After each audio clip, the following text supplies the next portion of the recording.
Good evening, guys. We are here with Let's Talk About It. If you do not know who I am Nishaya Richardson, financial coach for single moms and your favorite digital designer.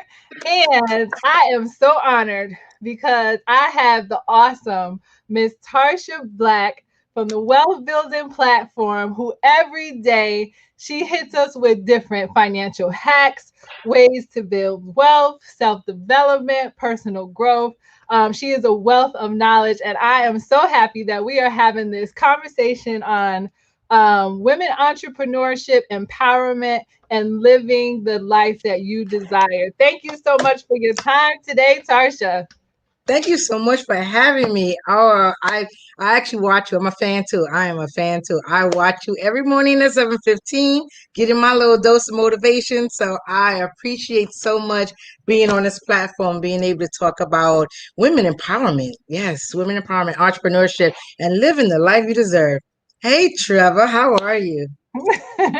Yes. So, our conversations on Let's Talk About It are not rehearsed. Okay. So, just so people Yeah. understand, we are just two women conversing with one another on this topic. And I actually let Tarsha choose this topic because I just like to chat and actually get down to the nitty gritty so we can actually have real conversations with one another that we have normally behind closed doors, because we want to be online, we want to be politically correct, we want to make sure that we are showing our positivity. But we all know there are a lot of not so great moments. There are a lot of Yeah. struggles that women face, men too. But tonight we're focusing on women, right? No shade, no shade. And yes, exactly. And there is a lot of people who are not living the life that they deserve. So, Tarsha, let's just take us right into the first thing that you want to talk about. So I want to talk about women empowerment. And I Yeah. want to talk, I had another life prior to me becoming the wealth building platform mentor. I used to be a program director for nonprofits, and I used to do women workshops and young girl workshops and mommy and me workshops. And I just love doing these type of opportunities because it helps you build your self-esteem. So I grew up in the projects in New York. So I'm in New York City, for those who don't know. I grew up in the projects in New York, and there was a lot of colorism. There's a lot of self esteem issues. There's a lot of stereotypes that women really should be, or young girls shouldn't be. Statistics, in all honesty, they should just be pregnant. They should just deal with the drug dealer boyfriend. They should just have all these negative stereotypes. And in most of the we call them projects growing up, there are a lot of people that we consider minority, people of color. And if that's all you see, you start to believe that's who you are.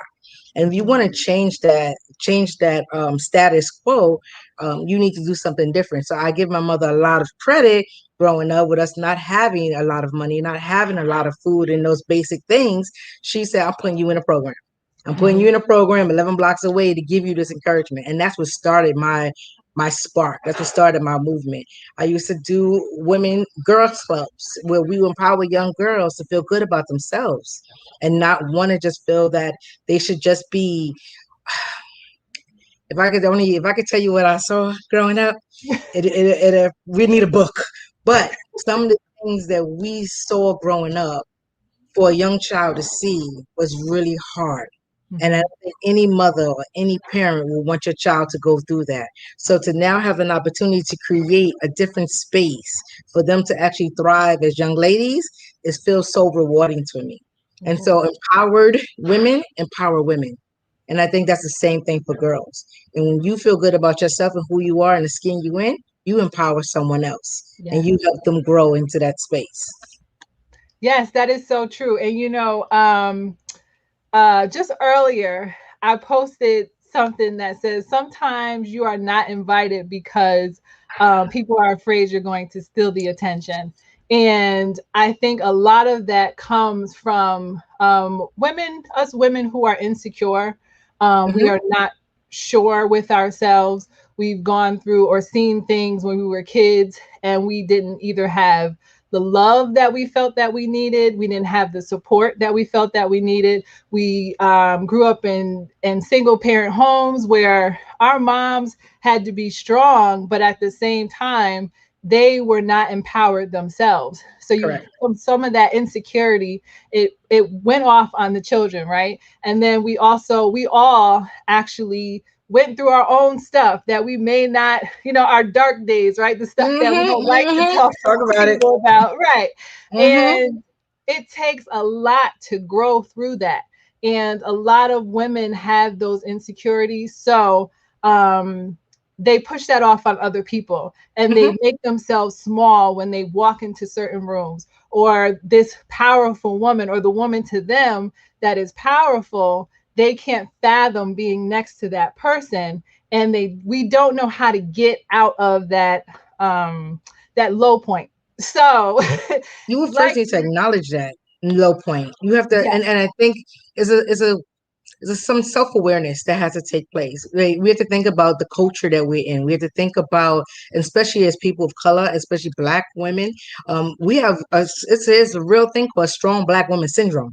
Mm, It is really exists when you have to feel that you have to be this dominant woman. If you think about it back, if you can say our ancestors and slaves, right? They cooked for master, they was up a crack of dawn, they picked the cotton, they took care of their households, and they did all this, and you can't do the laundry, and right. you upset for doing this. So then you have this comparison that I need to be that versus being able to say, hey, I need help. Mm-hmm. Hey, I don't know how I'm feeling about this. And we haven't been given the language to be able to have those type of conversations.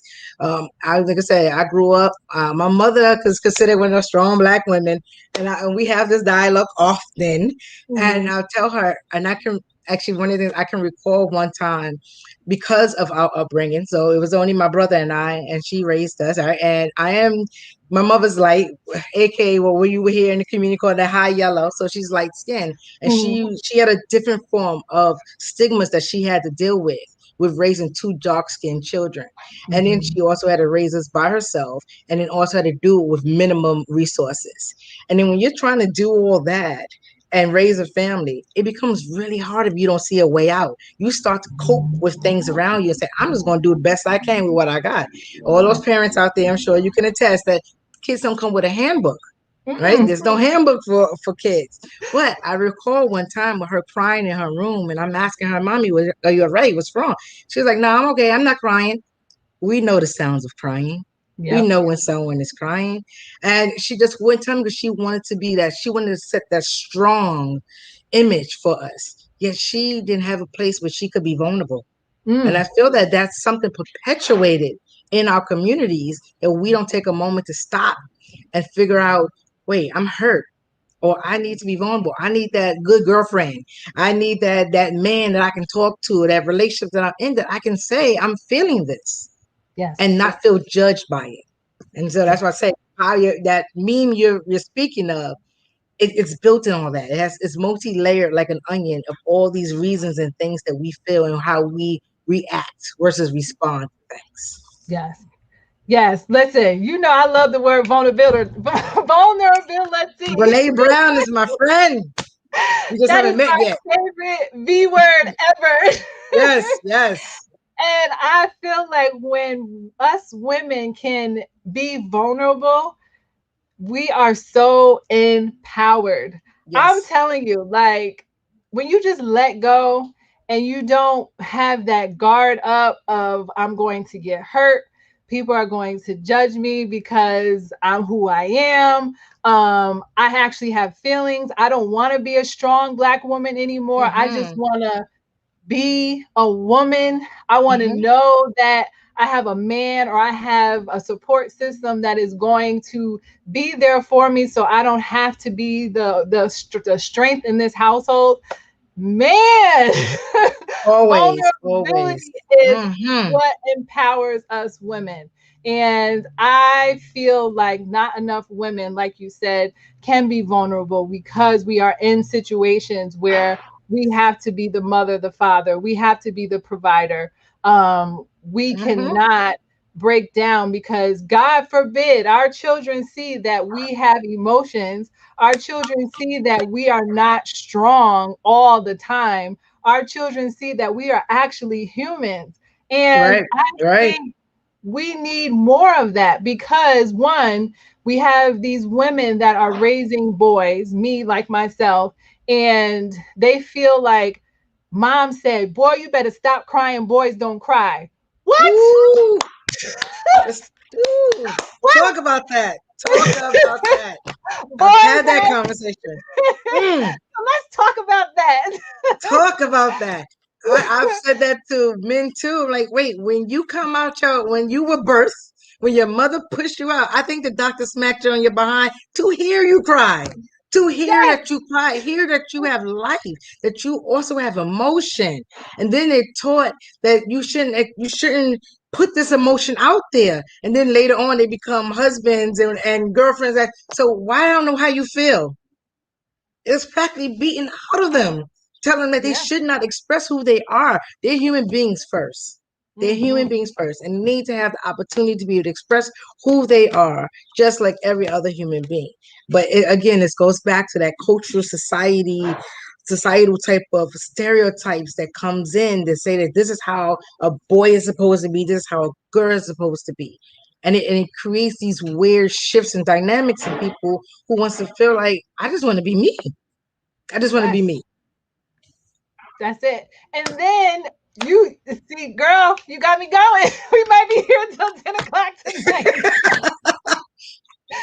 Yeah. So you just said an important comment. I just want to be me. How many of us really knows what it feels like to be me? Mm, Because, mm. and I only can speak for myself. And please chime in and let me know if you have encountered any of the other women that you have worked with, or just yourself. But I feel like I didn't know who I was until probably like a couple years ago.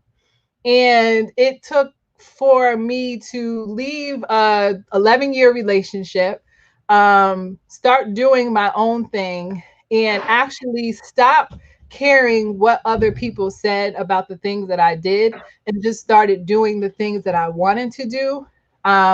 Getting around people that I really knew can actually start understanding the way I think, the way I feel, how I want more, how we're going to talk about living the life that we deserve. And that's when I truly felt like I could be me. I actually, met someone that I could be vulnerable with, right? That also could be vulnerable with me and show those feelings, and me provide a safe space because I was safe within myself, versus being with someone who did not really know themselves as much as I did not know myself. And we are trying to play relationship, and we don't even know who we are. So please chime in on your thoughts of that, of being you and knowing, and actually sitting in that and being true to yourself. And so first, let me say thank you so much for sharing, because a lot of times that's not easy, and it's definitely not easy sometimes as women, and definitely not as women of color, to be able to share that type of point of feeling that vulnerable in front of a full audience, and say this is who I am, how I'm feeling. I agree with you 100%, and a lot of times it's what's been told to us, what's been Mhm. fed to us through media, through our households, through our friends, through our families, and then it's hard to do that becoming. I call it the becoming. Who are you? Now we do learn through trial and error. We do learn through, just like as a kid, what you taste, what you like. You like okra, you don't like okra. Whatever. You learn these things and then you figure it out. But you made a very good point about coming into a relationship and really wanting to know who you are. I don't know. Have you ever heard of Dr. Gary Chapman, The Five Love Languages? I don't know. It must be his book, but I only know about four. Okay, we can talk about that. But yes, Okay. there are five love languages, and it's really important to know who you are. So I'm gonna put my little Ayala Van Zant hat on for a second, right? When she always say, "Baby, you gotta do your work," and a lot of times is what is that work?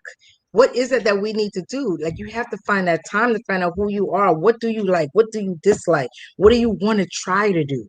Who do you want to be? Right? You don't necessarily have to copy someone, but are there aspects of that person that resonates, that you say, oh, I like that energy. I want to be that person, but I want to not necessarily be that person, but be that energy. So now you try to find that blueprint and follow that. That is something that's important. Everything you said, I agree with. I think it's very important for us to learn who we are first before we enter these relationships, because a lot of times communication and our communication is something I talk about often. Shout out to one of my friends, Jerry Hippolyte. We work together as well. We always talk about how important it is to communicate, but also how important it is to comprehend what was said. Mm-hmm. Right? We Mm-hmm. can communicate. I can say this, but did you get what I said? And if Right. we didn't really have that type of dialogue, then I'm gonna assume that you understood what I said, and then turn around and get hurt again. And now I Mm-hmm. got this wall going up because now I don't think you acknowledge my feelings or care about what's going on. And Yes. now I don't want to be in this relationship Yep. when we haven't learned how to communicate. We Yes. didn't learn each other's love languages. We didn't Yes. learn how we need to move. Those Yes. things are so important, but I call it the becoming. I'm still becoming. I'm Yep. still evolving. I feel like if you're thinking at 20 is still the same at 30, at 40, at 50, you are not evolving. You are not Mm-mm. growing. And then you need to stop and see where you're getting your information. If you're the smartest one, you know that saying, if you're the smartest one in the room, you need a new room. You need a new Exactly. room. You have to get into a new room where you can have that something that's going to stimulate your mind, help you Mm-hmm. think about, wow, that was an interesting perspective. I can agree to disagree with you, but that was an interesting perspective. I need to do some more research. Yes. It's Yes. really important. Yep. And being strong enough to say that I don't agree with what you're saying, but it's okay for us to have different perspectives, different opinions, and still love each other, still I still respect love each each other. other, Yes. still be able to converse with one another and actually try to understand, not try, because we don't try to do Yeah. anything, but Yeah. actually learn to understand maybe your partner's thinking, or what they, like you said, they're communicating to you, but are you listening to understand? Are you listening to answer? Are you listening to hear it from their point of view, or are you only focused on the way you think and how you want to interpret that information? And that is very important, because you mentioned the love languages, and like someone else mentioned in the comments, we all love differently. We do. So you someone can be buy me gifts. I want gifts, and I'm a whole quality time girl. All the gifts in the world ain't gonna make up for that time. Mm-mm, So mm-mm, not at all. I'm with you. I'm with you. I'm a quality so time girl myself. yeah, so it's tough when you have people trying to love you the way that they love, and not Yes. understanding why it is not working, not understanding why you don't really want that gift. Yeah, it's cool, but I want you. Like, some people just can't get it. So yes, communication is very important, and understanding what the other person is saying is like Yes. key. And we don't went Yes. into a whole nother topic, girl, but Yeah, yeah. What you said, girl, it's not scripted. We just go where the energy flows, right? That's right. So let me reel it back a little bit, even though I love this topic. But so we talked about empowerment, women being empowered, how we have these strong women in these single households. And you actually hit me with some facts before we got started. And guys, I love facts. So Yes. Girl.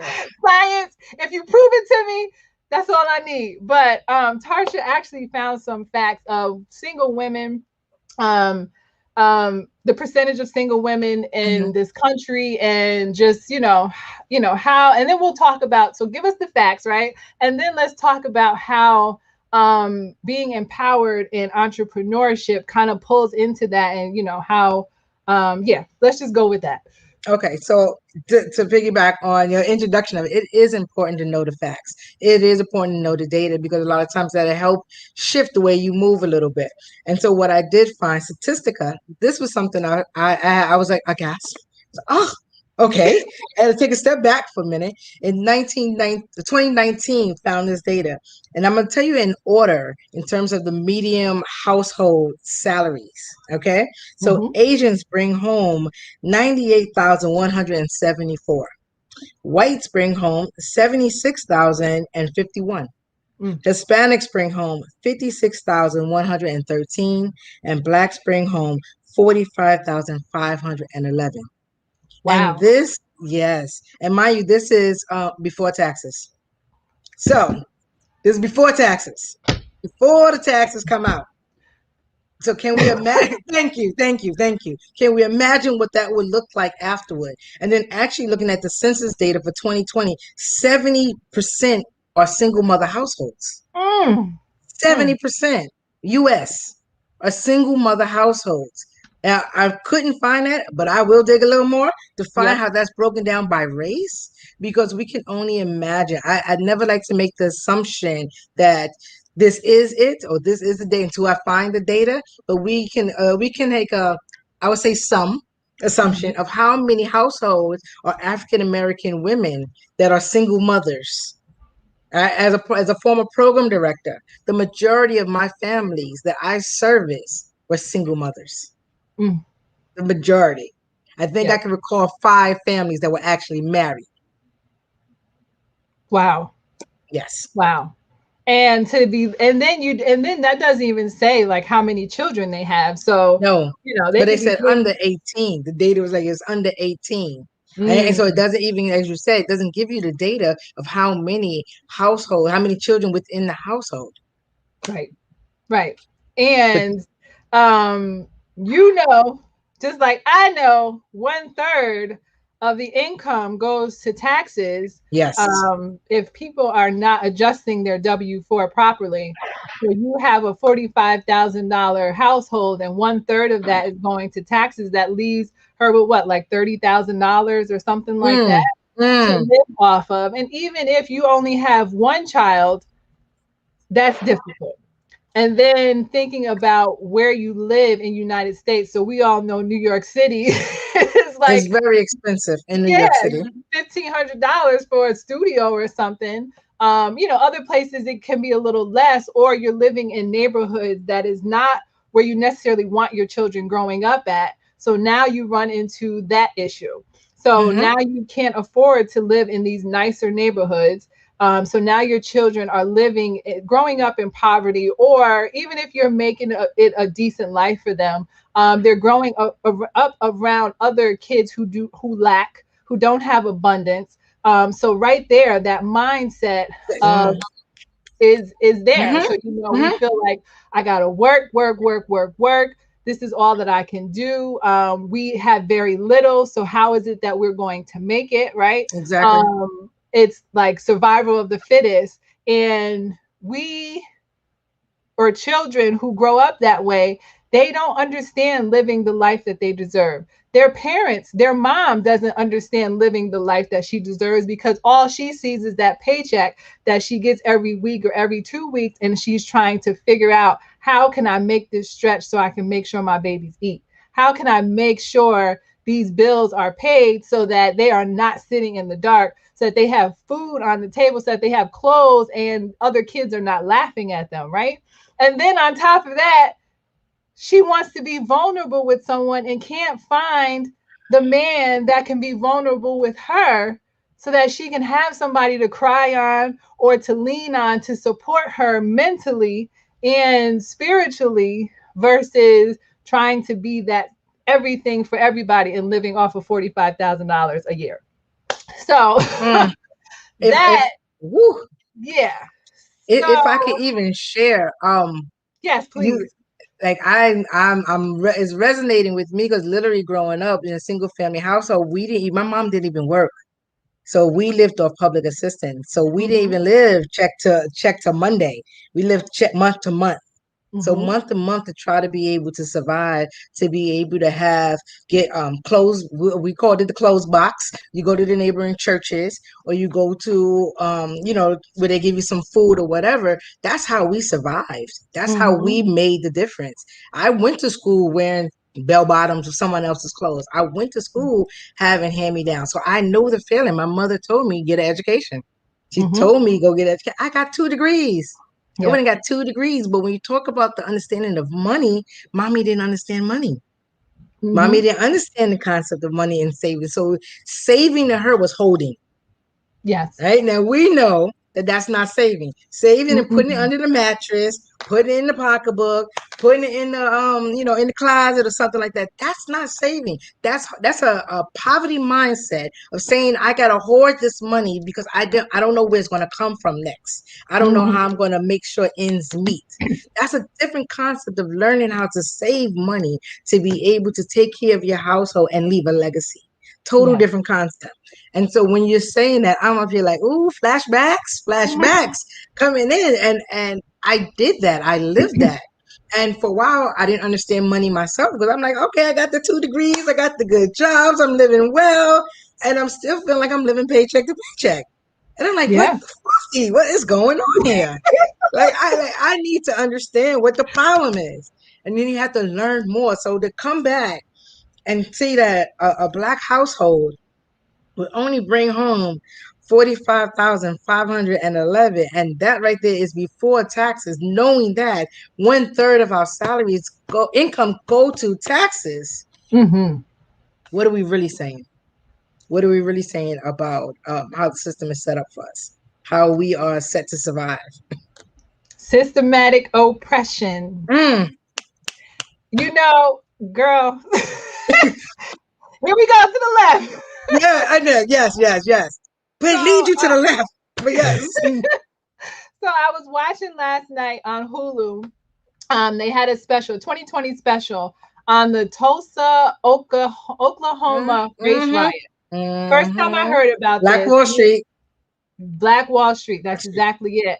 And it talked about that race riot, right? Mm-hmm. How um, white Americans in Oklahoma, Tulsa, Oklahoma, were jealous of the African Americans that lived on the black side of that city.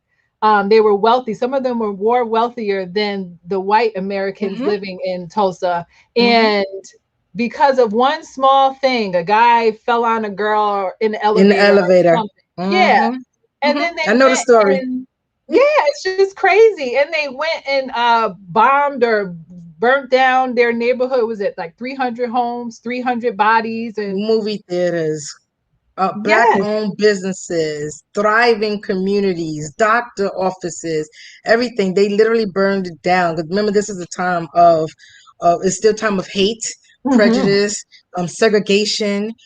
So they basically, because of this incident, which could have been different, because none of us was there, Yep. basically. So then they went to start this riot. It did say, well, you're prospering.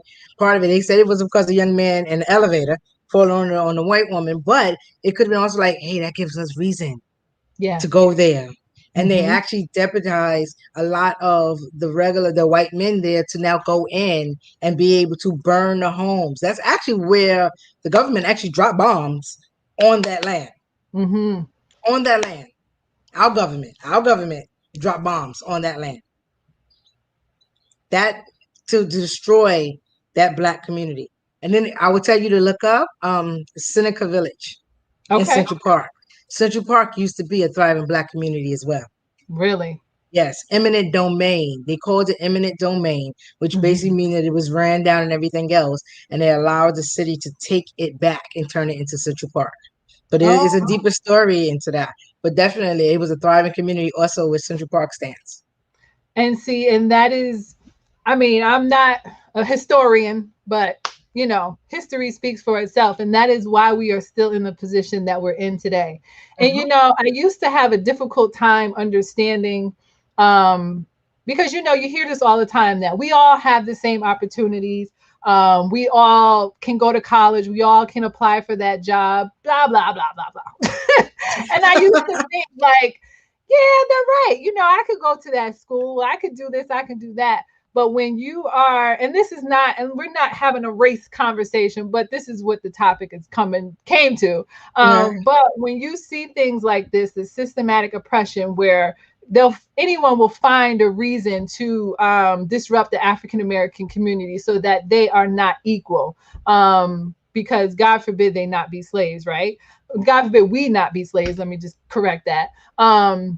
we don't all have the same opportunities, because every chance that we had to actually be on an even playing field was taken away from us. Even when we got a little closer, it was taken away from us. So now we are 10 steps behind, trying to be, like Sheila said, a doctor, lawyer, pharmacist, teacher, all these high positions, high paying positions, and we are still the minority, even though that we are pretty much taking over.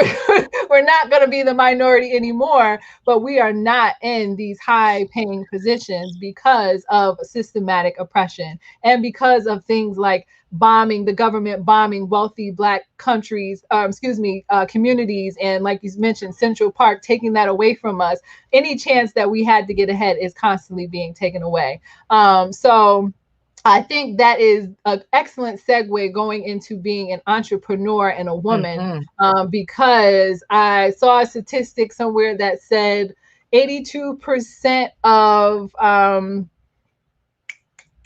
$100,000 earners, Wow. home business earners, are women. So it Ooh. did not specify race, but it said 82% of home-based business owners are women. So I think that is like huge. That is huge, because that positions us to be moms, right? And even if we're not moms, be caretakers or just be home and living free, right? Living our best life, the life that we deserve. Deserve, And yes. yes, and positioning ourselves to be those six-figure earners. So I just want to hear like what your thoughts were, or what you actually wanted to talk about regarding entrepreneurship and women. So what I want to say, it is important. So going back a little bit of what you just said, um, this isn't a race conversation. So let me go back. This is not a race conversation, right? But there are so many things systemic in the DNA of what is America that has been preventing women of color, and other minorities from actually succeeding. However, you have to know the rules of the game so you can play it. So Yes. now getting the information, so now that we understand more of the rules of the wealthy, how to strategize differently, how to move a little differently, you can actually stand a little taller. And so when I think about entrepreneurship and women, I think about having financial freedoms. And so let me ask this question, and Mm-hmm. I drop it in the chat. How many of you, women, ladies, whoever is watching, would love the opportunity just to live your life the way you want to? Drop a one. I One would. for me. How, yes. How like to spend more time with family, I'm create more dropping. experiences, I'm dropping right? a one. I'm driving a bunch of ones. That's why I'm saying it. Because all these are my ones. Because I love the opportunity to be able to spend more time with my family. And going back to I go back to my mother. My mother is my motivation for this platform. My mother is my motivation for me starting a home-based business. My mother has not been Mm, anywhere. I give my mother a lot of credit for what she had to do to raise my brother and I. I love my mother to death. I watched her go to eat after us because we had to go to school-based food places just to get it. That's my motivation for being an entrepreneur. No one should have to feel like in order for me to have a meal, I gotta wait for my child to eat and eat after them. yes. Right. So you Mm, want to create opportunities for your family. You want to create legacies for your family that they can live fine. They can live and feel good about who they are and not feel like their basic needs are impeded on. mm-hmm. That's very important. That's very important to me. So it's Mm-hmm. really important when I talk about women in entrepreneurship is that you, I just saw came up with a whole full of ones. That is really important that you have this opportunity to live freedom, live a life that you deserve, live the life that you desire. In order for you to do that, you have to visualize that. Mm, And then you have to work with people to get a plan. And that yes. and so I don't know if you know, I have said this in my nonprofit work. I have 4 E's that I live by. Let's hear it. Engage. Oh, here we go. Is engage, right? So Uh-huh. it's engage. You have to engage people. You have to talk to people. Some people are introverted. Some people are not introverted. I feel like I am a introvert, extrovert. I have my moments, but you have to engage with people, meet people where they're at, right? And then you Mm-hmm. have to encourage people. Encourage people to dream big. Encourage people to want to do more for themselves, right? You have to also empower people. They had to feel empowered to be able to do that, right? There's that saying that you give a man a fish, you feed him for a day, but you teach him how to fish, he can feed himself and his family for a lifetime. Unless Mm-hmm. you have to expose. And so now we just had this whole conversation about race, and we had this whole conversation about systemic racism. We had this whole conversation about the level of exposure. There are people who are not exposed to wealth. What is wealth? Like, what Mm-hmm. is that? You mean I got some extra dollars in my pocket? No. Wealth is to be able to leave a legacy, having a private reserve account, being able to have some land, get in the way. With someone like, hi, I need that land. Okay, you're gonna pay me Oh, double what I have right. for this land, right? Being Mm-hmm. able to negotiate on your terms what you want, to be able to have a structure in place for your family, create a trust. I call it that Rockefeller money. Create that Rockefeller money for your family. I don't know how many of y'all seen Power. Right? And I hate to blow you, but this point is here. Is the part where he left he after he passed, he left basically a stipulation. You don't go to school, you don't get the trust. There you go. Leave a trust, leave a board, leave people that respect your values, that respect who you are and what you want for your family in charge of your money to ensure that the money continues to cycle on. Mm-hmm. That's important. That's important to have. And Mm-hmm. that's not something that we always get taught. So that's why my 4 E's: engage, encourage, empower, and expose. Expose me. Mm-hmm. Expose me to these things that is going to allow me to grow and develop, plant my seeds and then sow it later and be able to leave a legacy for my family.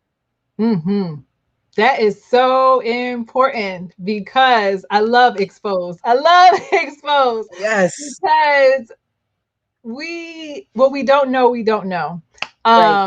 And someone said that to me, probably, I don't know how long ago it was.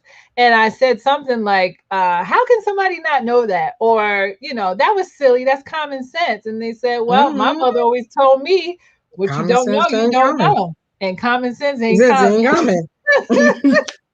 So, what may have been a normal thing in your household, Correct. somebody else may never have heard of it. And we can't ostracize people because of that. We can't make them feel small or stupid, because how dare you not know that? They only know what they have been exposed to. Exposed to. And you mentioned this, and we all know that our education system is not teaching us wealth principles and strategies and how to leave a legacy, how not to hold on to that last dollar because we think we're saving something and that's going to be our security blanket. They are not teaching us that. All they are teaching us is go to school, get a good job, put money away for your retirement, and you'll be set. They don't teach about life insurance, how important that is, so that we are Mhm. not doing GoFundMe's and selling fish dinners and asking the wealthy family member if they could fund the funeral. We're not having those conversations. Everything is hush hush. Don't talk about money. We can't have this It's taboo. conversation. Mind your business. You don't need to know that. Yes, we do need to know that. And I know I see it, and I also grew up in a single parent family. My mom, there was three of us, three girls, but and she worked her butt off so that we did not go without. But I am seeing now that she doesn't understand money the way that I do because of the things that we, both of us, have recently been introduced to with the Mm-hmm. organization that we're a part of. She doesn't understand that. She's ready to retire, not to put all her business out there, but and she can't, because what she has is not going to be enough to allow her to sustain her current lifestyle that she's living now. And Mm, that is mm, something mm. that we have to change because, one, I know me and I know you for sure.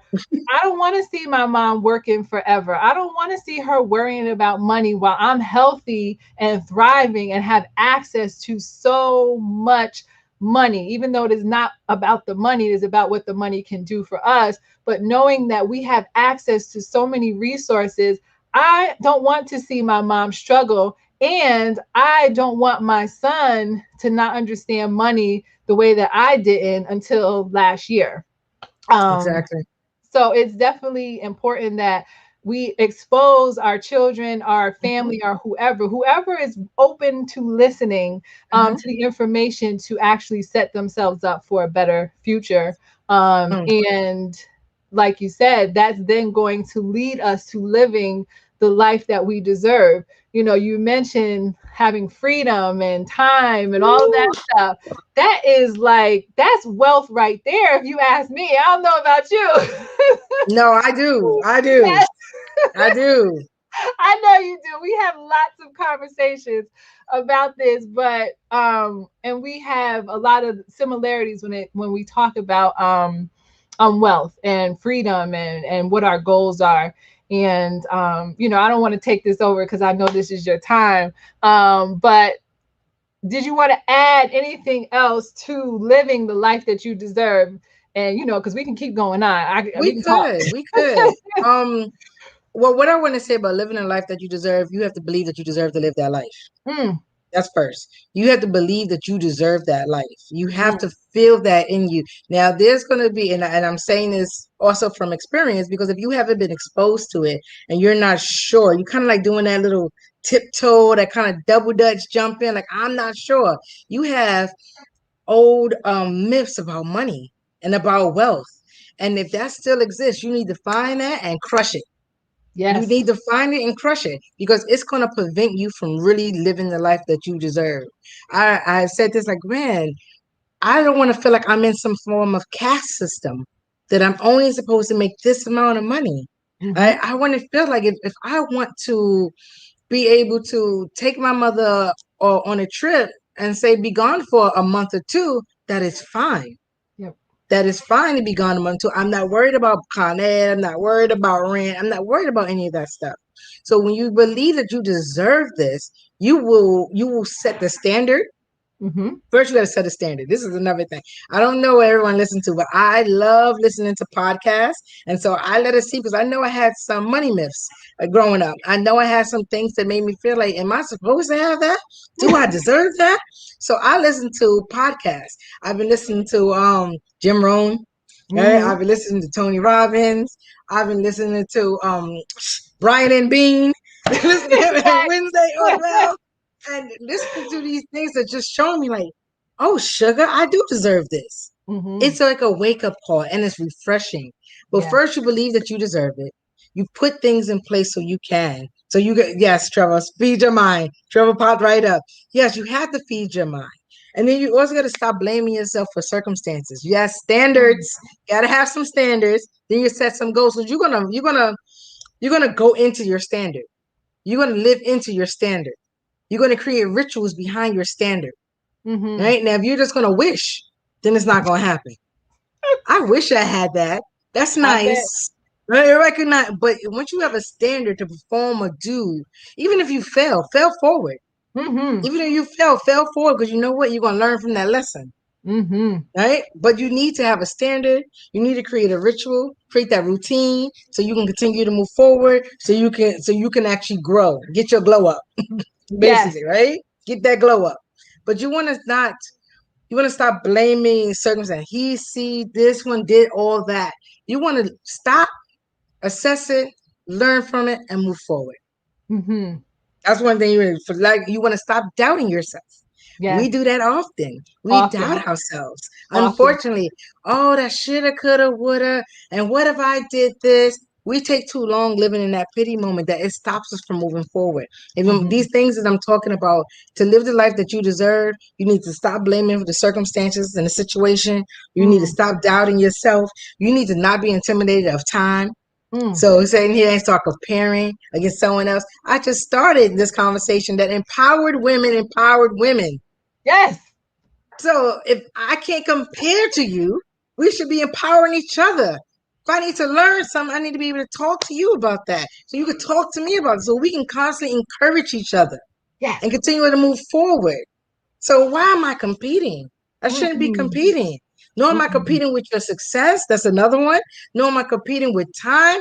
I should be happy with my journey because I'm learning in my journey. I'm learning in my space. Mm. I hear Trevor right here on the shoulder. He'll tell you in a minute that you need to just enjoy the journey. right? You'll That's get to it. the destination. So you need to definitely enjoy the journey. And I think that, and please chime in if you're this, I think people are afraid of the journey. People are afraid of failing. People are afraid of the unknown. And Mm, because of that fear, it's going to keep you stuck. It's mm, not going to allow you to grow. And if it doesn't allow you to grow, you can't move forward.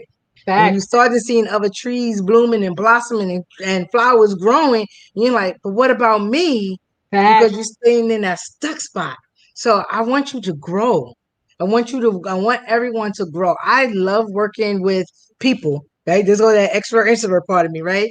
Love working with people, but I'm so motivated working with women because as a Mm-hmm. woman of color, as they come from a single household, I understand that I want to live the life that I deserve, and you need to live the life that you deserve. Mm-hmm. Definitely, definitely. How can I forget this one?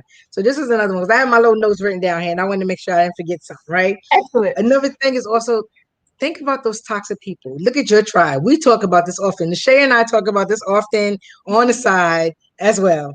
We have our mastermind. Think about your tribe and who you around, right? You want to think about how often you around those toxic friends and family. I will say family. You're like toxic friends. Some people say you can cut them off a little easier, right? But those Mm-hmm. toxic family, every Christmas and Thanksgiving, you might still be around them, right? No, but you need to take them in doses. Take them in those little doses, right? Basically, but know who you are and don't Mm-hmm. let that rock you. Yes. If you know who you are, then they can't rock you. They can't stop you from getting what you know you deserve. Mm-hmm. Right? You don't stop until you win. Les Mm-hmm. Brown. That's Yep. another one who I listen to. You Right. don't stop until you win. So don't allow someone that's toxic, whether it's a family or a friend, to stop you from getting what you deserve. Mm-hmm. Right? If they do, you don't believe you deserve it. Yep. And ooh, I just lost my train of thought for a second. Oh, Yes. Yeah. And oh man, I just want to go back for a second because I lost my train of thought. But yes, oh, the other thing is um we have to think bigger. So a lot of times we don't set the bar high enough because real we talk. know that I could reach this goal. So that's what the goal I'm going to set, as opposed to this goal. I'm not going to set that goal because that is too high and too large of a goal. And my journey might be longer. It might take me to change who I am a little bit more than what I think I'm ready for, as opposed to Mm, setting the bar so high that you can't even imagine the person that you are going to be once you reach that level, because it is just so far removed from the person that you are currently, because it is going to take a lot of growth for you to reach that goal that you really want to reach. The other thing is, we talked about empowerment before, right? And how knowing ourselves, and sometimes the belief that we have about ourselves and what we deserve is mm-hmm. it's so small Yep. that the smallest things we feel like is enough, because that is all that we can envision. We haven't been exposed to bigger things, so we don't know anymore. Some people are just happy with having an apartment of their own. Some Yep. people are happy with I don't know. And not to minimize anything, but some people are just happy with having a job where they work 9 to 5 versus the weekend. Some people are happy with that $40,000 salary because no one in their family ever reached that salary before. Some people are happy with um I don't know, not being on public assistance, because all their lives, all they've known is Mm-hmm. public Mm-hmm. assistance. They may be making $27,000 a year, but that is enough so that they're no longer on public Mm-hmm. assistance. And if that is where your mindset is, that is all you have been exposed to as being successful or great, that is going to be your limit. But Yes. that is not our Yes. limit. Yes. We are capable of so much more. We are capable of living these lives of these wealthy people and people that we idolize and we look up to. Like, that could easily be us. But one, we have to get out of our tribe if our tribe is not, if we're about Feeding around, us. right. Mm-hmm. Right. Just like you Mm-hmm. said, we're the smartest person in the room. Was time to get some Get more out of another room. Mm-hmm. yeah, I'm going next door. Yeah, you better get on that clubhouse. Getting out of the room. So it is like, so all right. So my question is now is how do you think what are some things that you think that could be done and let's say the inner cities or these lower income areas or just in schools or wherever in general that can actually expose more people to a different way of life and living. So that so in another life I also work for the city. Mhm. Right? So coming from a nonprofit, this is something else that I do. And we have conversations about it. So I really believe we need to start working in silos. We need to start working. So when I say silos, I'm talking about the education system, I'm talking about the nonprofit world, I'm talking about other entities that can actually pour into these households. I may got you about a couple of years, just a couple of years. Right? It's this thing I remember growing up. If anybody out there remember, it's called Stone Soup, and it was came out. It's a book. It came out many years ago actually, and I remember hearing about it. And the way it came was the community came together. Somebody had a pot. Someone else had carrots, someone else had potatoes, someone else had meat, and they all poured it in, and everyone fed off each other. So they Mhm. looked at each other as a community versus you, them, us type of thing. They all came together. If these entities that surround these communities that's impoverished or considered marginalized, and they actually brought their resources and not duplicate resources, but brought resources and strengths in, they can actually build the community. I was actually fortunate enough to be in a program that exposed me to college. Mhm. Right? I never went on a college trip until I joined this program. Right? I was able to go on college trips. I was able to learn about money. I was able to and different money and learn about money. What we talking about going to get that job, not about what we talking about wealth principles. But in that sense, I got to learn about that was the big thing. I'm going to Mhm. college. I know how to do Indeed and resume, and there's nothing wrong with a job. Please, no one think that we are bashing jobs, but if you can be limitless and have a life that you really deserve, because the system creates workers. Mhm. Now, as entrepreneurs, you can work from anywhere. Mhm. You can work from anywhere and still have create legacy money. But to go back to your question, I digress. In You order can to keep create that, but I think in order to create those communities, I think all the people, all the disciplines that we have. So we have people with policy degrees, MPA. So I do have an MPA.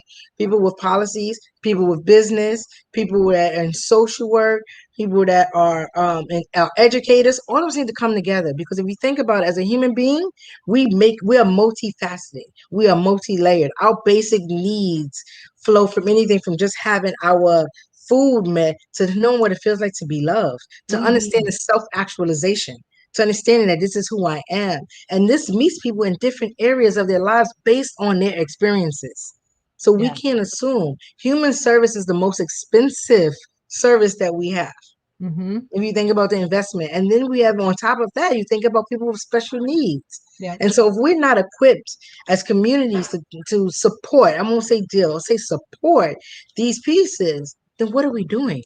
Mhm. What are Mhm. we doing? How are we thriving? How are we becoming thriving communities if we don't really understand what it means to be thriving? We're not. We're not. It actually it becomes that unfortunately that generational cycle because nothing is changing. It's only getting worse, and some of the communities are what is it being gentrified where they come in and they Mm-hmm. knock it Mm-hmm. down and then these Mm-hmm. Central Park. corporations, yeah, they take over, right? So Mm-hmm. even if you had Miss Sally Mae down the street, who was your historian, who kept all the kids and everybody up to date on how things were, and you had this wise old man at the barbershop and who knew about money and could teach you those things and talk about the main streets of their time and things like that. Those people are either no longer in the community or the youth does not have the same respect for Mm-hmm. them that we Mm-hmm. had for our Mm-hmm. elders. Mm-hmm. And that I find is another obstacle that a lot Mm-hmm. of us are facing is our youth is not like us. And I know I'm a little younger than you, but at the same time, things were different when I grew up, Mm-hmm. and it's just different now. And our youth does Mm-hmm. not have the same work ethic that we have. They Yep. don't have the same mentality. They don't have the same respect.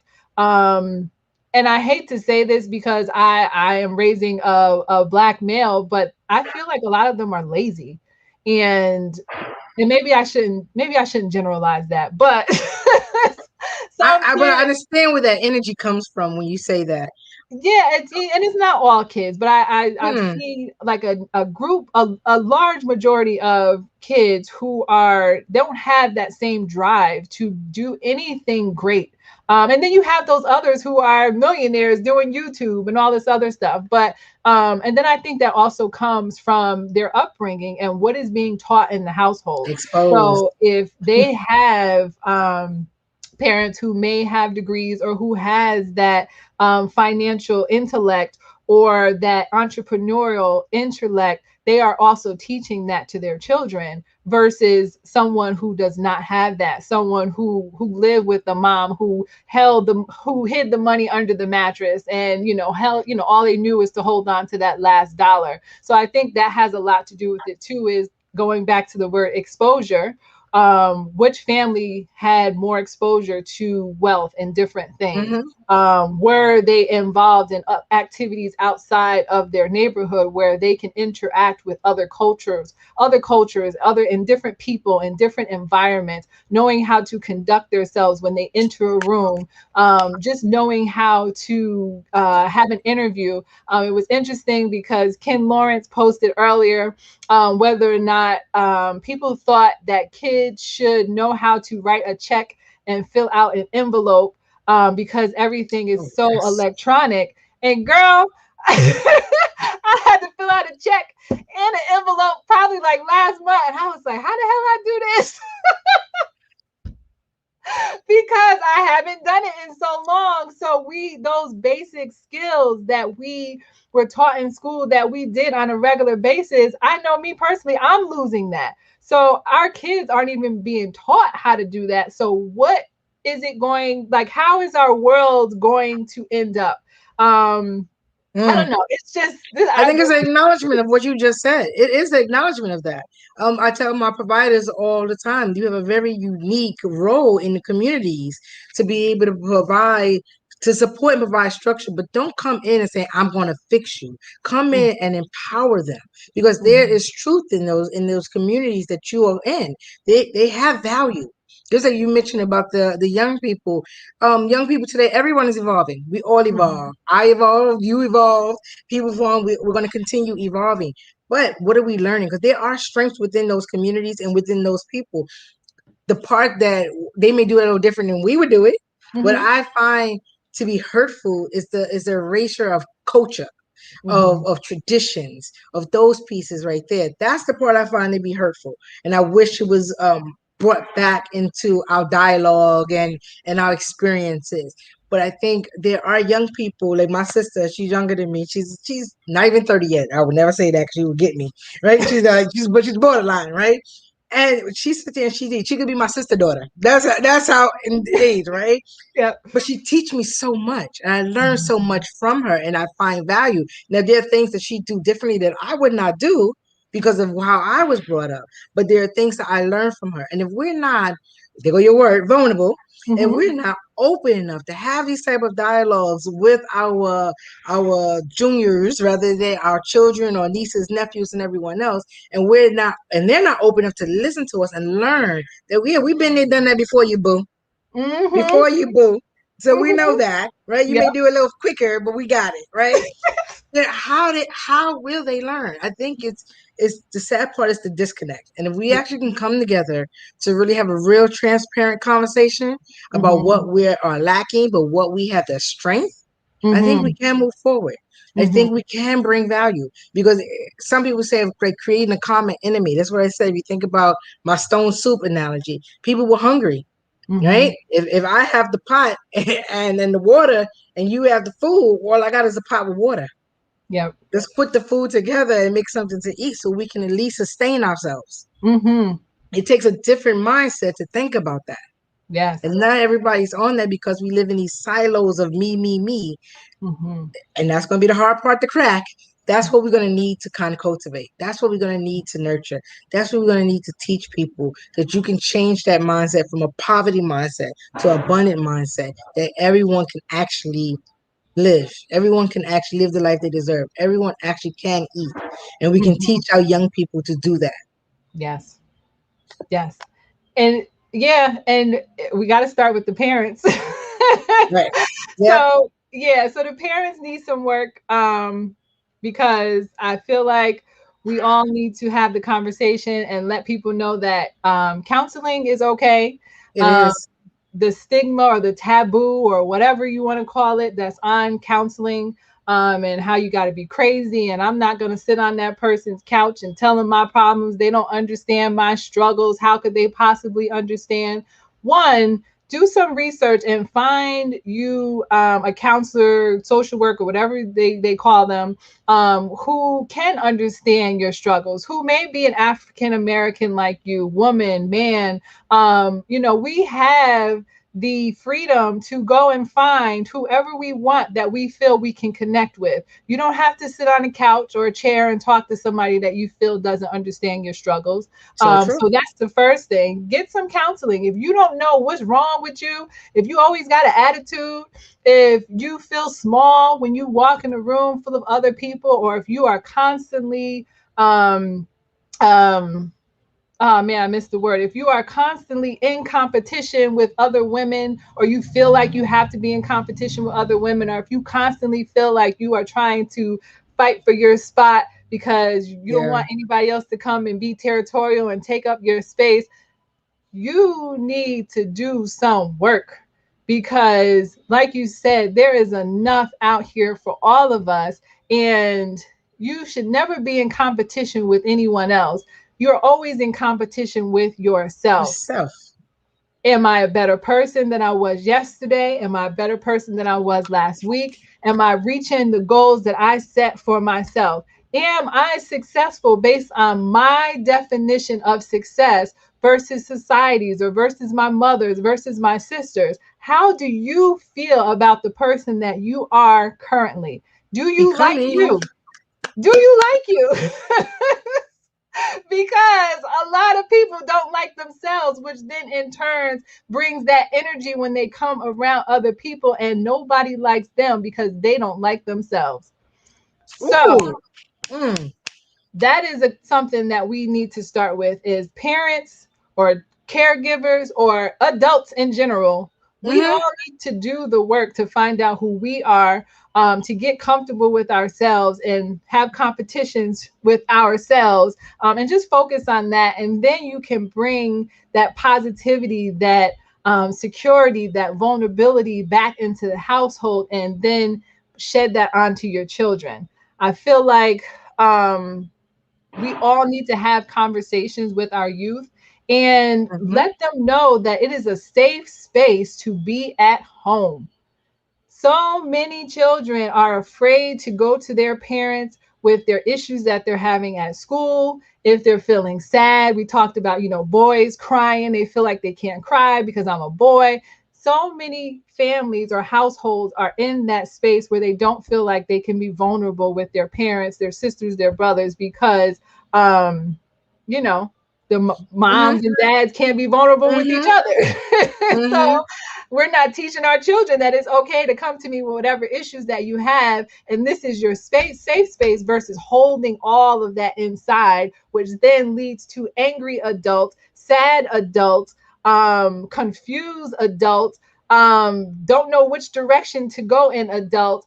And we have to break that cycle if we want any more change, if we want to start living the life that we deserve, because a lot of us don't know what we deserve because nobody is teaching us that.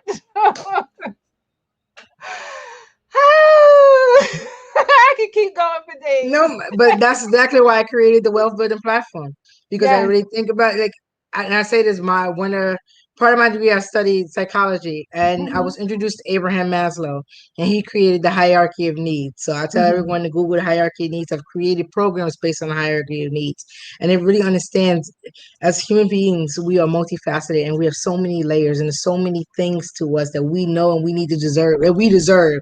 So from our food, no one should have to struggle for food, Mm-hmm. air, water, clothes, any of that. No one should struggle for their security and their safety. No one should have to worry if they have health care. No one should have to worry, do they know what it feels to be loved? No one should not know who they are.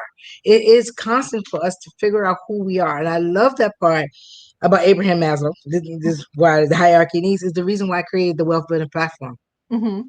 It's because we're so multifaceted. It's because we need to think about our mental, our emotional, our spiritual, our physical, our social, and our financial piece. We need to think Mm-hmm. about all those aspects so that make us up who we are. You Yes. can't leave one without the other. Can't say I Mm-mm. don't need that, I need this. You need everything in different times and pieces. Mm-hmm. It's supported. It's important for us to find that information and say. So I'm hoping, what I'm really hoping is that people see this live that we're doing and wherever it's streaming in the world, and they take a nugget or two or three and something that may resonate. And if it doesn't spark them right then when they watch it, that it sparked them later. And they Mm-hmm. come and they reach out because literally sometimes you just need a helping hand. Sometimes you Yes. just need to be exposed. And if you just find that level of exposure and like, you know what? I can find a safe space over there. I can be vulnerable over there. I can now make a difference for myself. That Mm-hmm. would make me feel like I've done my job. Listen, I think you did your job 10 times over.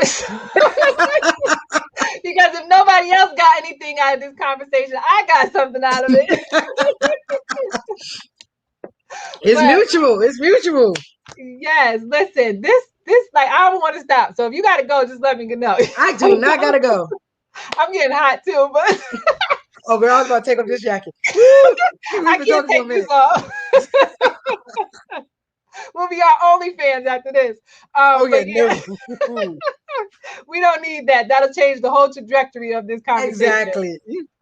But yeah, so this has been like awesome because I listened to your 8:15 morning lives, and you talk about different hacks and strategies of building wealth, and you talk about health, which is also a different form of wealth, mental Mm-hmm. health, spiritual. And I think that is just so important that we are well-rounded people, Mm-hmm. that we understand that, like you mentioned before, that there is nothing wrong with having a job because both of us have Yeah. jobs. Mm-hmm. But we have been introduced to a different way of life, which is being an entrepreneur and understanding that freedom that we want is coming, because we are both on our paths to being financially free so that we do not have to rely on a job if we choose not to. Right. Um, and we are actually learning wealth strategies and principles that we have the opportunity to share with everyone in United States, anyone who wants Mm-hmm. to listen and has Mm-hmm. actually changed their mindset so that they can actually comprehend the information that we share with them. Because we talked about exposure, if you are only exposed to one way of making money, if you are only exposed to getting a tax refund and that is all your mom, your dad, your parents, or whatever got excited about because that big check came Mm-hmm. around February, April, March, whatever, and you knew that that's when you could get that special toy that you've been waiting all year for, Mm-hmm. or you knew that's Mm-hmm. when mom went out and got something nice for the house. If you knew that, if that's all that you knew, that is all that you are going to know, and that is all you are going to live. And anytime someone tries to tell you something different than what you already know, and your Talk mind about is it. not open to receive that information, one, you're going to say it's a scam, or two, you're going to say no, that's not possible because nobody ever told me that. My mom didn't do it that way, so I'm not going to do it that way. Oh, oh, you um, saying it. You're and saying it. that also goes into entrepreneurship.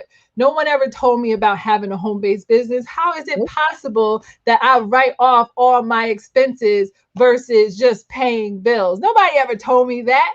It's not exactly. possible. But yes, it is possible. And then that leads into living the life that we deserve. Because your job is not always going to be the thing that supports you. And God forbid, if you lose your job, what other plan do you have? Do we go out and find another job? Well, how long is that going to take? Do you know anything about having an emergency fund? Are you making enough money to have an emergency fund? If all mom ever told you was to put the money under the mattress and save that $20 because that's all we have left at the end of the month, how is that going to help you survive? God forbid you lose your job. Mm-hmm. Mm-hmm. How long is public assistance going to take before it kicks in to be your safety net?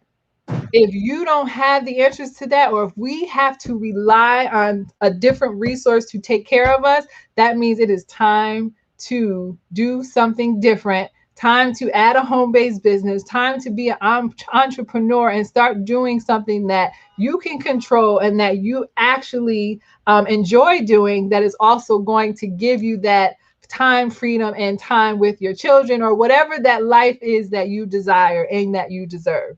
So I yeah, want to add to that. please do. Everything you said, and I'm saying starting a home based business. I mean, I I also teach undergraduate students.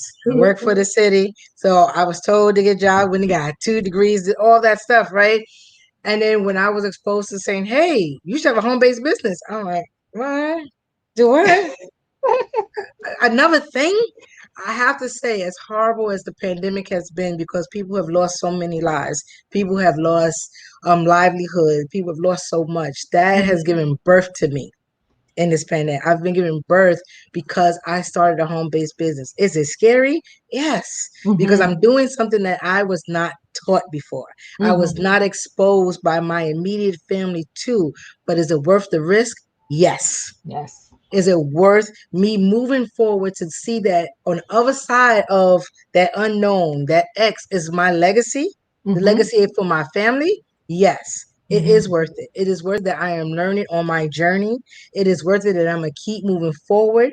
It is worth it that I am empowered by a tribe of loving and encouraging people. It is worth it. It is scary, but it is worth it. And you have to have your standards, you have to create your rituals, and you have to be consistent. Mm. And that's the one thing I think people are really afraid of. If I'm being really transparent, it's that consistency. Yes. It's that level of consistency that you have to have, that level of self discipline that you have to have, that vision that you have to have, that I can see I can have that. Mhm. And Yes. that's scary. And that's Mhm. scary for people, and that makes people quit. And when I'm telling people, and I'm telling you, queens, kings out there, people out there listening, and wherever you may be, don't be afraid to go for your dream. Dream bigger. And if your dream doesn't scare you, you're not dreaming big enough. There you go. Did not. We saw a video where Oprah, I think you remember someone Oprah was doing an interview with David Copperfield, and she stopped over at her friend's house, Tyler Perry, who was in the Bahamas, who flew her over on his little it's like a water airplane to Copperfield Islands of 11. Mm. Must be nice. 11 islands. He has 11 islands. I'm thinking, wow, this man has 11 islands. I am not dreaming big enough. Right. I am not visualizing big enough. Right. Hey, Nay Biz. Nay Biz is a good woman to talk to as well. She's out there. She's a PR person. Hey. Um, but yes, I'm not dreaming big enough. Mm-mm. Mm-mm. I I need to not put myself in this weird caste system and feel Mhm. like I can actually move forward and I can have anything that I believe that I deserve. Mhm.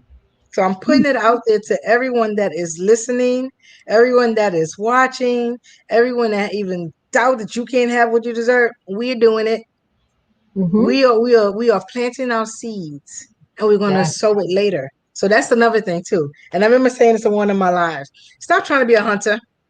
Stop trying to get that instant gratification. Stop trying to put that in the microwave and say, here we got it. You need to plant the seed, nurture the seed, sow the seed, and be the farmer.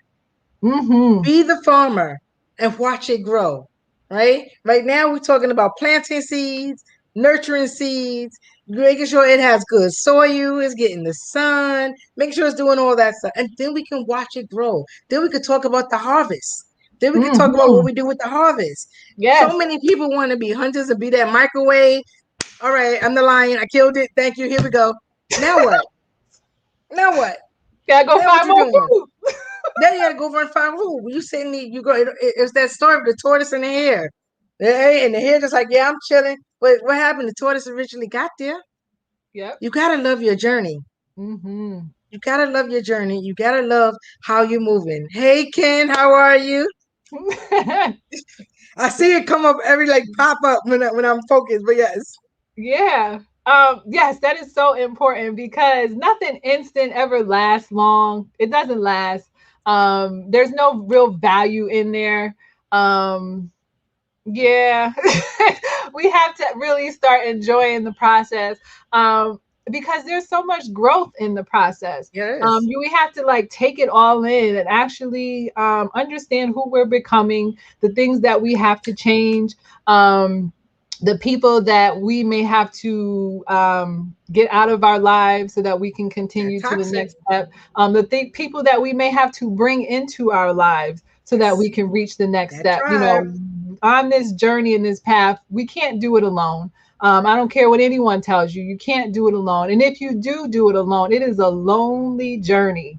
Lonely, because you're not going to have anyone that you can bounce ideas off of. You're not going to have anyone that can understand your struggles. And it's like being in a relationship, right? It is. If you are in a relationship with someone, and we talked about the love languages, Mm-hmm. and they don't understand the way you love, or you guys are communicating, but you are communicating in two different languages and neither one can comprehend, you are going to feel lonely in that relationship, Yes. even though you have a partner. You are Mm-hmm. not really my partner. You're more like my roommate, and you're someone that I'm saying is my partner because it feels good to say it, but it doesn't actually feel good on the inside. And that is the same with having being on your journey for entrepreneurship and being alone. So it is important that we find other entrepreneurs that are on a similar path, um, Mm-hmm. or that maybe think the same way that we think, or that can actually maybe support us and give us tools to help us build ourselves and build our business. So mentorship is important. It is. And again, having like-minded people around you that can show you that you are not crazy. But What you like-minded for your growth. Yes, yes. Like-minded for your growth, because sometimes we have certain like-minded people. Yeah, girl, he did a this, and you have no growth in that. There's no growth in that, right? So you want to grow, and you talking about growing your business. Like-minded, even the ones, and I say this, you definitely need someone who's going to tell you, no, that was crazy. Hmm. That's not your yes person. It's going to tell Yep. you, no, that's crazy. No, that makes sense. Let's break that down. Perhaps let's put that on the back burner. You need people that's going to coach you and who's Yep. going to mentor you seriously. Because if you sit there and you listen to those, MC Hammer come to mind. When you say you have all those people that kind of yes you and just do it, you helping everybody out. Then what happened? Hmm. Then what happened? So you Mm. definitely need to make sure that you are in a group or with a tribe of people that's helping you move to the direction you want to go. And Yes. then, and I say this on my live, 80-20. Right? Hmm. We need to look at it. Sometimes we so focused on that 20% that oh, we didn't do this and that happened wrong and this did that. We don't look at that 80. Yes. Look what we accomplished. Look Right. how we moved forward. Look at our next step. We are making progress. We're not where we were yesterday Yep. or the month before, and we're Yep. moving forward. Yep. And we don't focus on that. What did I learn from the 20? How am I loving the 80? Yes. Say it again. Yeah. I learned from the 20 how I'm loving the 80. Let's go. Keep an accomplishment journal. How are you moving Mm. forward? Right?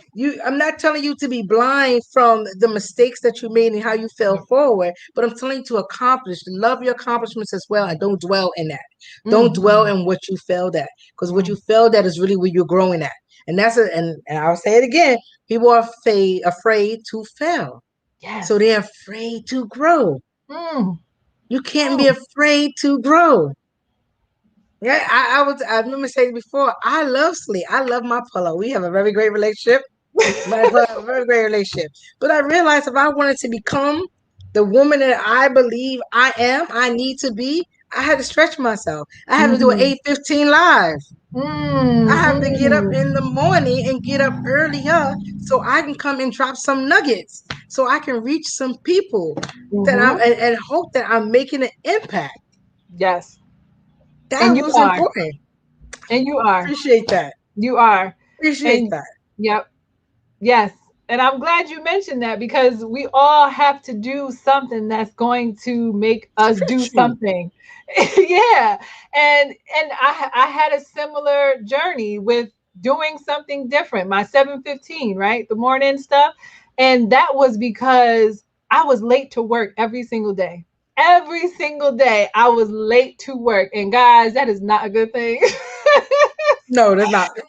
And it is worse when my supervisor got there before I did, and then it's like, good morning.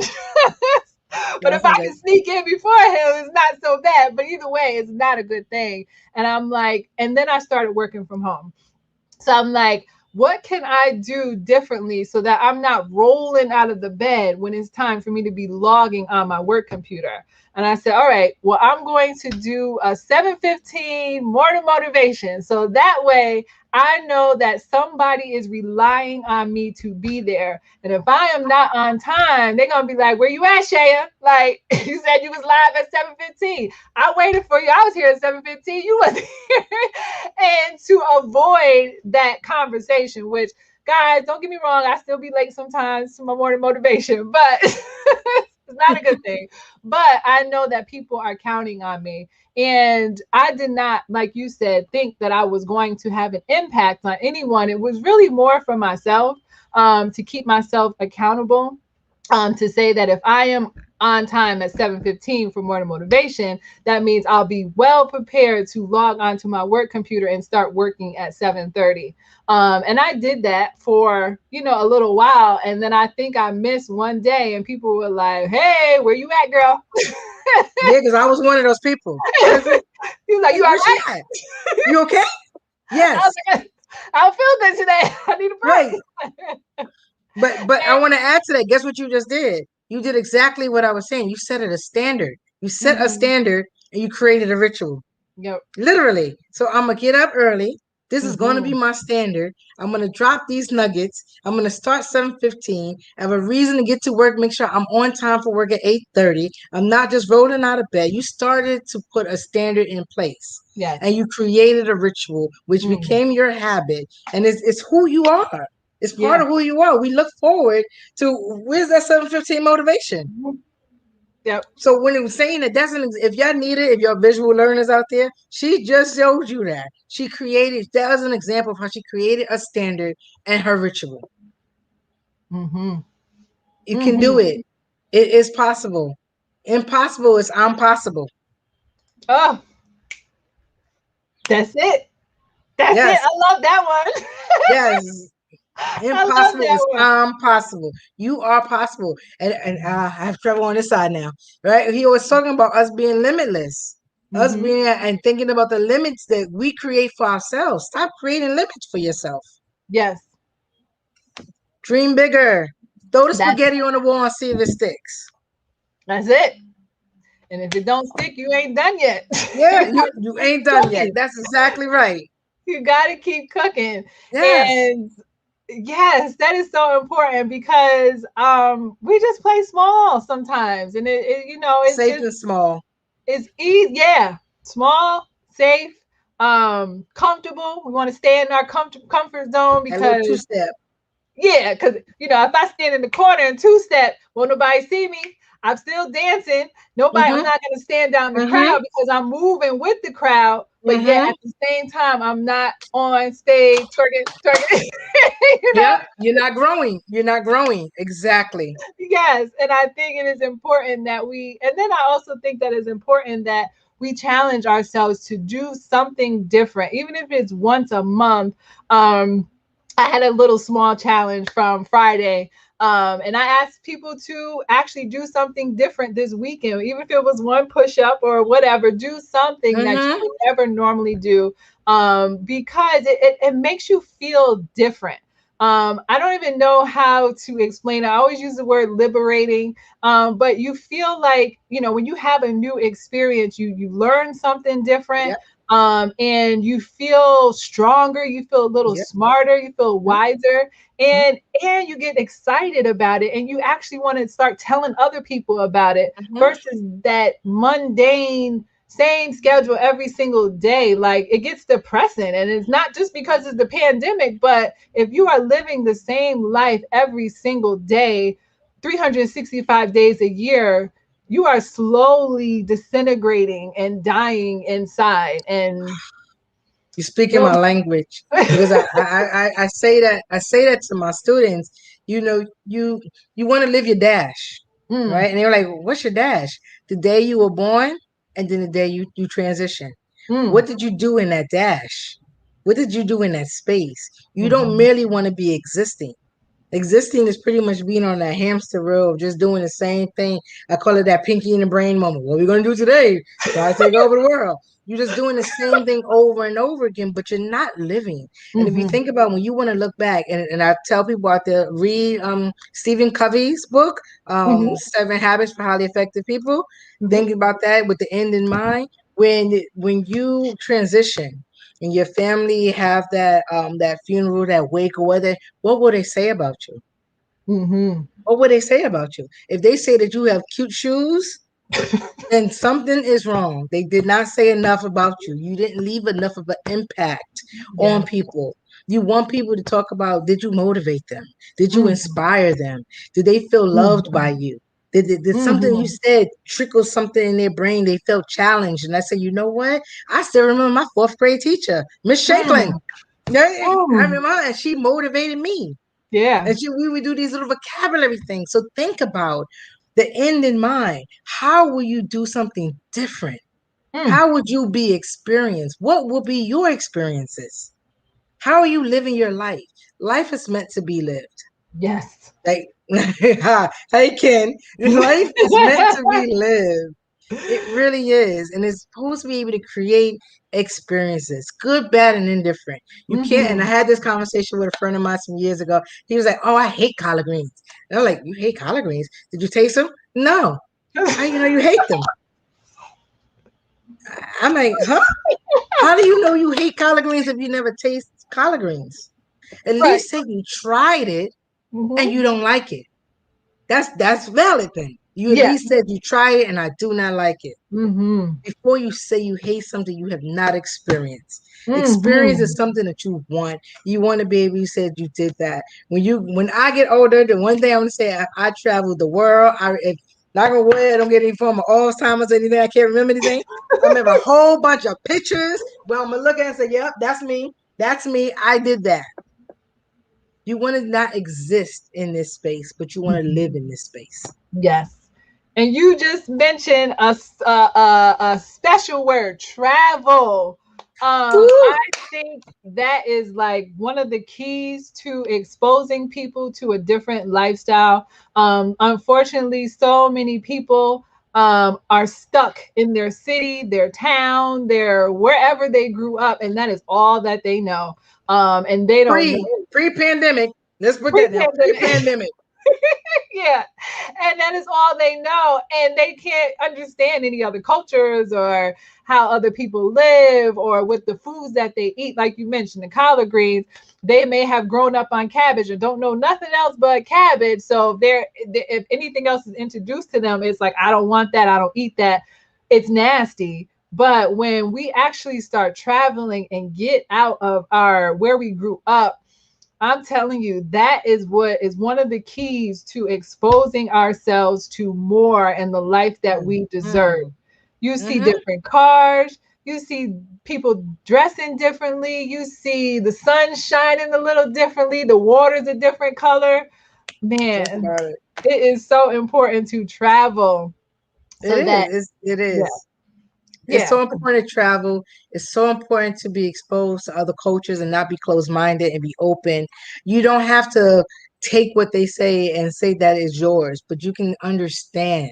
If people Mhm. can actually to have conversations with a sense of understanding, I think Mhm. that's so empowering. Let me Yeah. understand your culture. Let me understand what you're doing. I may not agree, but you know what? I got a new groove in my brain because I learned something. I Mhm. learned something different. I learned something new. And the thing is, you want to learn. You want Mhm. to be able to say that you experienced that. And I so agree with you. I've traveled, and mind you, so this goes back to exposure. I didn't travel until I went to, he's like my brother, one of my best friends, his wedding. He told me, I think I was for 20 something, late 20s. He said, "Oh, we getting married in Jamaica. You got to go." I've never been on an airplane. I've Yep. never traveled anywhere. I said, "Okay, Mhm. because it's you, I'm going to go." Once I did that, I was big. Where we going next? What's next? I've went to Barcelona. I've been to Paris. I'm planning a trip to Africa to go to Ghana. After Jamaica twice, Saint Mark. What? Mhm. Where am I going next? Yes. That's Yes. it. Just to be exposed is so important. Mhm. Engage, encourage, empower, and expose. Yes. And then the other thing is when you actually get to travel and get exposed to other things, you actually don't mind being home. It's like, oh, home is not so bad, like Right. because I know I'm gonna leave and go somewhere soon and experience something different. Right. And I was, just like you, I actually my first plane ride, I think it was 2 years ago. 20, I don't know, I remember what year it was. 2 years ago, and my friend invited me with her and her family down to Florida. They did a week thing for spring break for the kids. Mhm. And I was scared to death. And it was interesting too because I have a travel agent business, but yet I'm not traveling. What? So What? yeah, it was like kind of backwards, but that was my goal, to travel more because I had never been exposed to anything except for car rides and one train trip, whatever. Either way, once I actually got on that plane, and I was nervous. I don't really like flying, but I got on the plane and we were in Florida for the week. It felt so good to be somewhere different. And when it was time to go home, I was relaxed. I was excited about coming home. Mhm. And I was just looking forward to the next time I could travel again. And home didn't seem so bad. Going to work Right. every day didn't seem so bad because I knew I could look forward to the cruise that we had planned a few months out.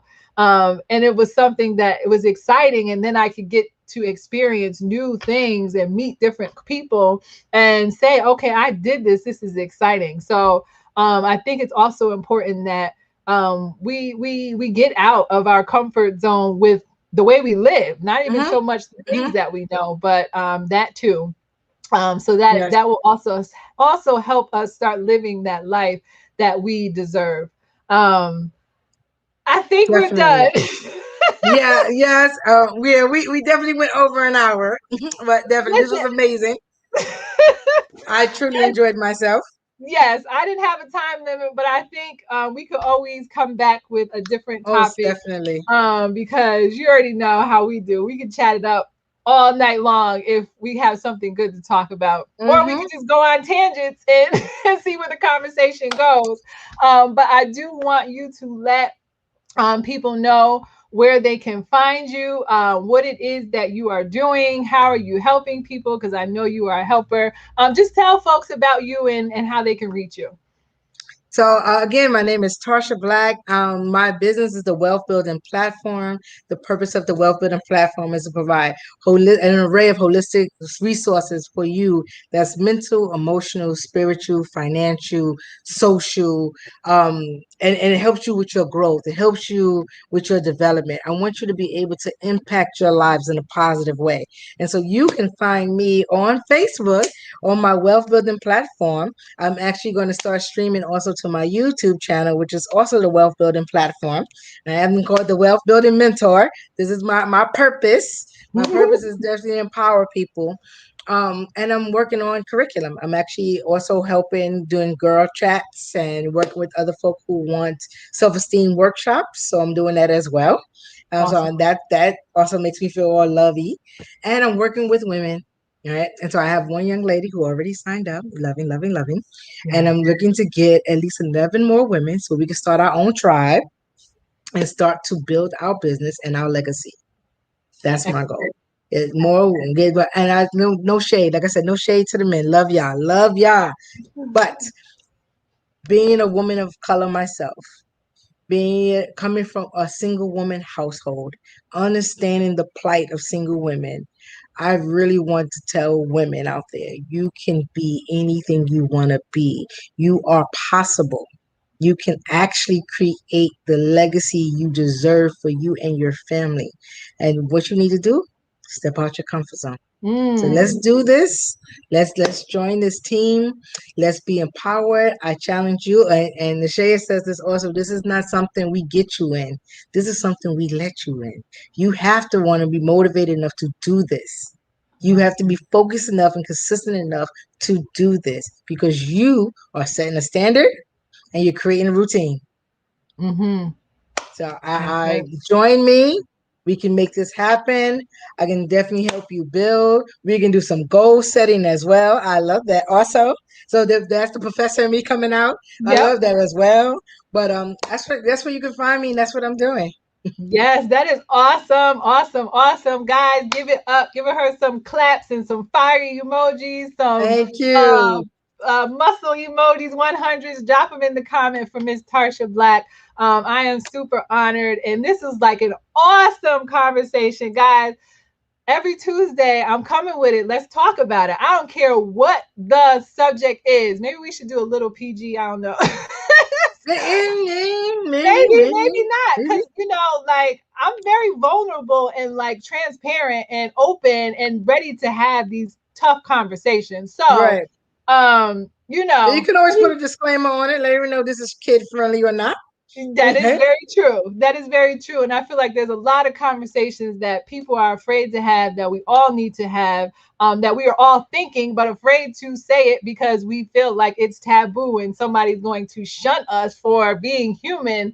But anyone who wants to be on Let's Talk About It on Tuesday at 7 p.m., reach out to me. Men, reach out to me as well. This is not just for the ladies. I want to have some real conversation with men and get their perspective because your world is completely different than ours, and we cannot speak on how men feel and what they think and all that other stuff. So it would be nice to get a man's It would perspective be. on some of these topics. So men, reach out to me if you want to be on Let's Talk About It. And then I just feel like Tuesday won't be enough after a while. We might need to have this like 2 days a week. Maybe, yes. Would you be interested in having panel discussions? Absolutely. Actually, Okay. someone reached out to me about that. I'll talk to Yes, you look about at that Tanika. offline. Reach out to Yes. Tanika Be Love too. Yes, she has a Speaking with cookbook. love. Yes. Yes. Let us know, Tanika. We will be there. But yes, so that would be awesome.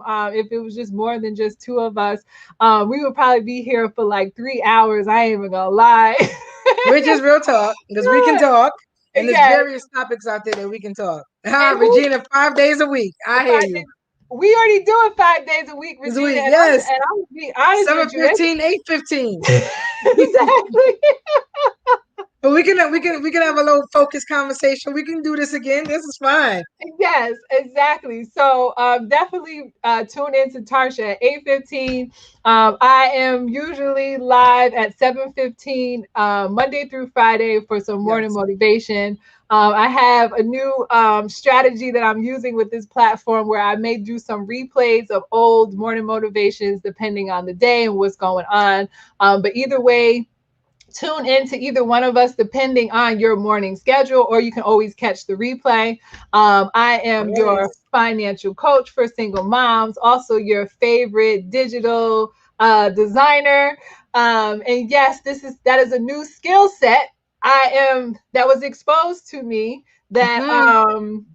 is actually going to position me, one of the things that's going to position me to live the life that I deserve. So it is very important that we expose ourselves to different things because you never know what you might actually be good at, what you enjoy doing, what might actually come easy to you that you thought would be difficult.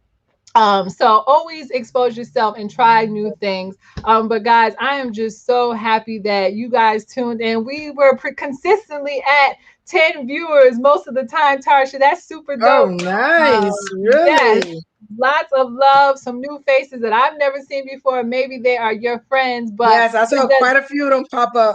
excellent. So I'm glad they came to support, guys. But both of us are in a financial empowerment organization that is helping people increase their cash flow and their income so that they are better prepared for their financial future.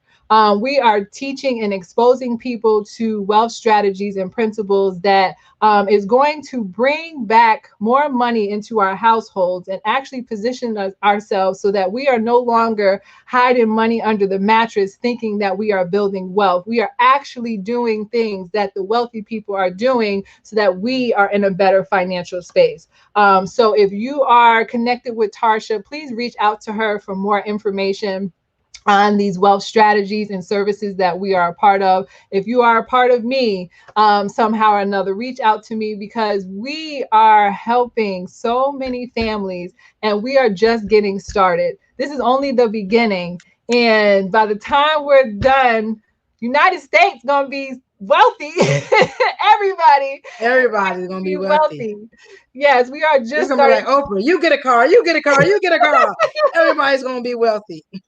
Exactly. So, guys, reach out to one of us if you want more information on the wealth stuff that we're doing. Tarsha Mhm. Black's wealth building platform, her group that she has going. If you need web design, if you're a single mom and you just need to get on the right track, reach out to either one of us because we are here to help you in any way Most that we definitely. can. Or we can connect you to a resource if it's something that we cannot do for you. So we are closing out. Tarsha, do you have any closing remarks? Justice was amazing. Thank you so much for inviting me. I appreciate and I love the dialogue as well. And look forward to if we do it again. Do Yes. it. Do it. Do it again. That's how we do it. Do That's how it. we do it. Well, it's hot. I need some air. Yes, yes. We've been talking officially for an hour and 41 minutes. Oh God. So this has been Yes. amazing. I thank you all for who came to join us with the live. Please catch us on a replay. Feel free to tag friends, share it with other people, sending you love and light. As I always say in my 815, thank you so much for watching. Hope you're getting some value from it. Yes. Good night, guys. See you in the Good morning, night. 7:15 a.m. Later.